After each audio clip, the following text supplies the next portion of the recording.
Здравейте, приятели! Тая вечер искам да ви представя един прочит на един мой много бърз таратор. Ма страшно бърз. Защото ползваш уреди, ползваш всякакви джавки. И искам да обърна следното внимание, че всичките продукти, които са на плота ми, са от моята градина. Киселото мляко аз съм си го произвел, краставица, копара, магданоза, чесъна, самардалата, да, вярно, направил съм си я от Балкана в Сливен. Оцета, да, вярно е, от някъде другаде, но основните продукти са от моята градина, което аз много се радвам. Значи, хайде да започваме. Това са четвъртите неща, които излизат в градината и аз съм страшно много доволен. Краищата на краставицата. След и леко я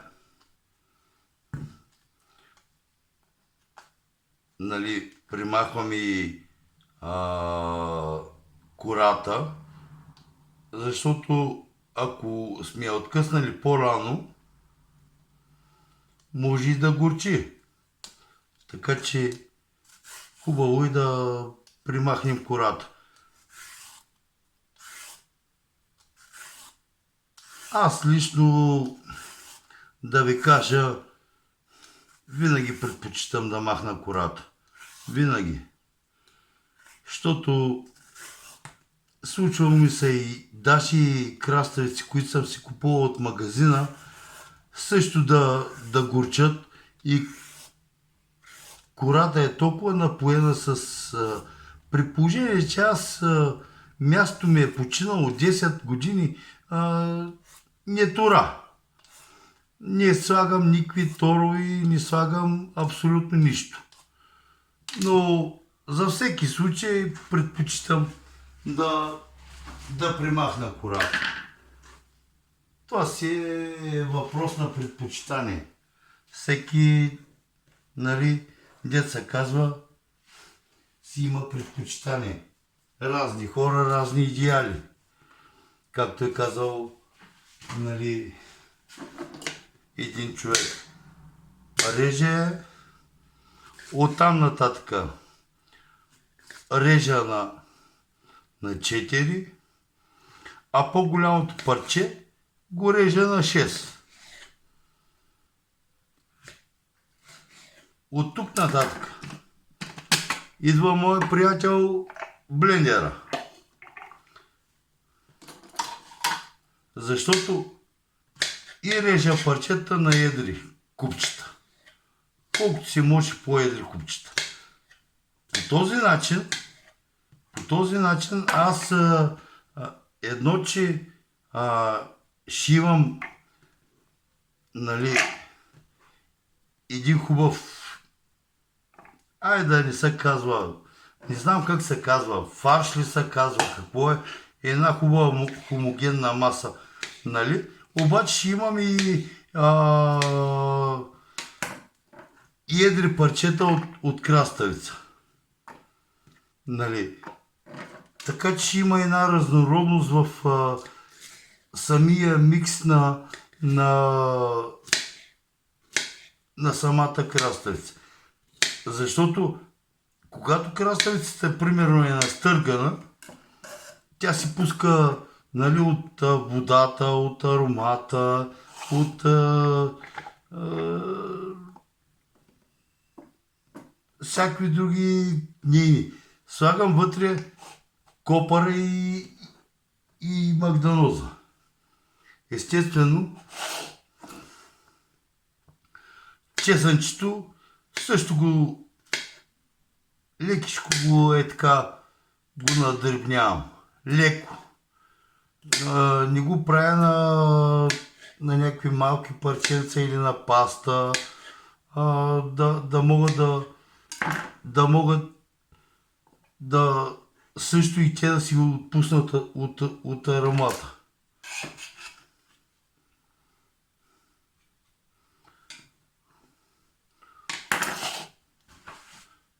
добавям от самардалата. Да не забравяме, че тя е солена. Това също трябва да не го забравим. Добавяме от олиото. Добавяме го сега, защото в последствие, ако го сложим най-накрая, самото олио ще изплува отвънка на това. Сега ще разбием.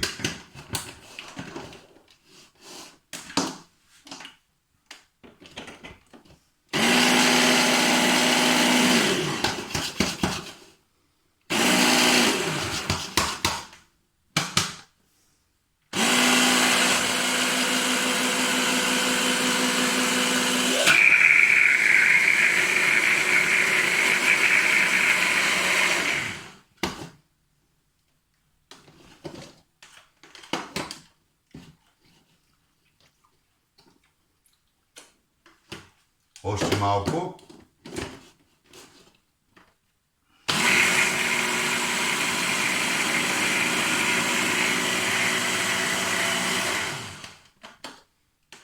Готово.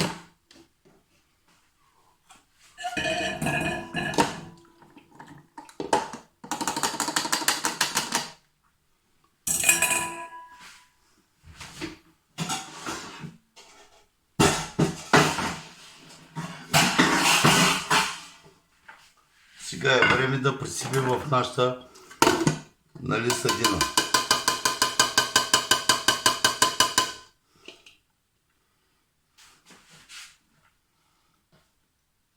Много добре е разбито. Станало е почти като емулсия.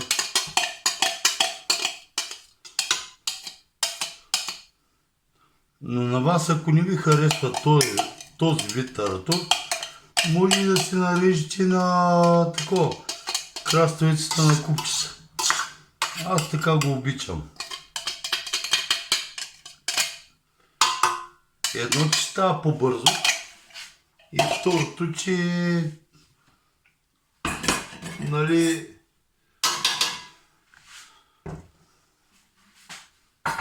второто е, че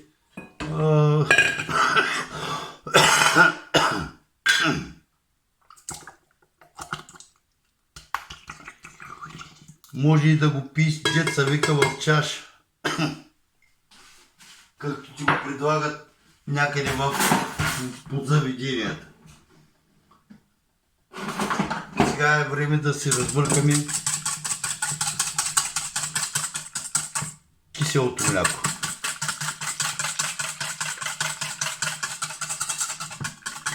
Ако нямате тел, най-добре е да го разбъркате с тел. Ако нямате тел, може да го разбъркате и с пасатора, което ще стане още по-добре, защото мазнените в самото кисело мляко по този начин ще могат да се разтворят много по-добре вътре в самото кисело мляко. Сега е време да си добавим водата.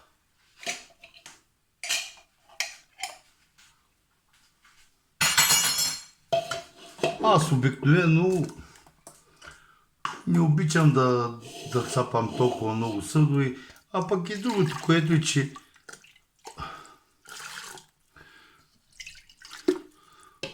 което е в съда, също има вкус. Продължаваш да разбиваш.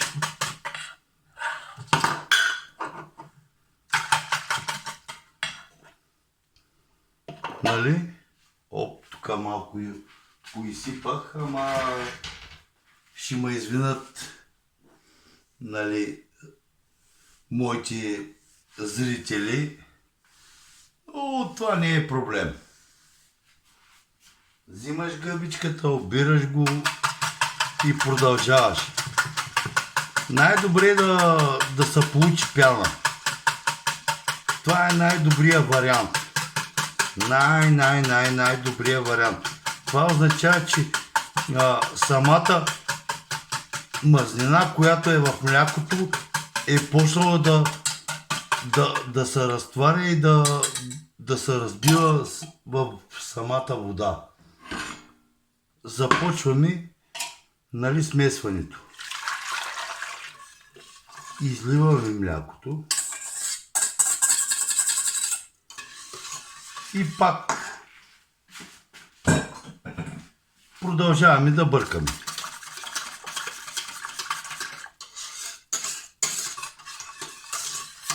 Бъркаме докато стане хомогенна смес. Хубава хомогенна смес. Тоест краставиците, сока от краставиците, млякото, всичко да бъде разбито, где се казва до една цялост. Ето виждате, че олиото, което сме добавили, няма как ни избива отгоре.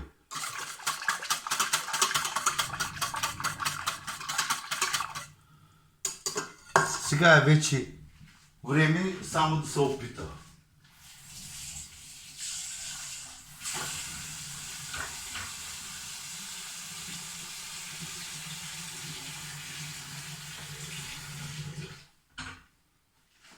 Опитваме на сол.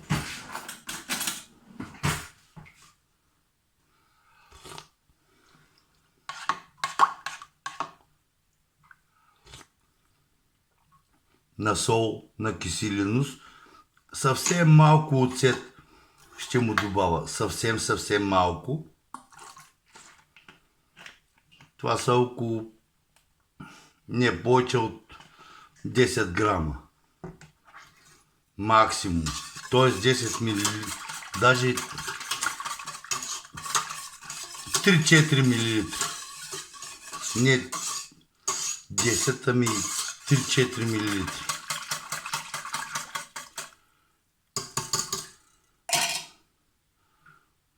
Пробваме.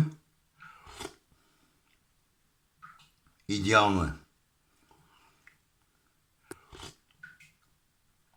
И на вкус, и на консистенция е идеално. Може да го пиеш с мастичка, може да го ядеш и като студена супа. Ако му се добави малко орехи вътре в него,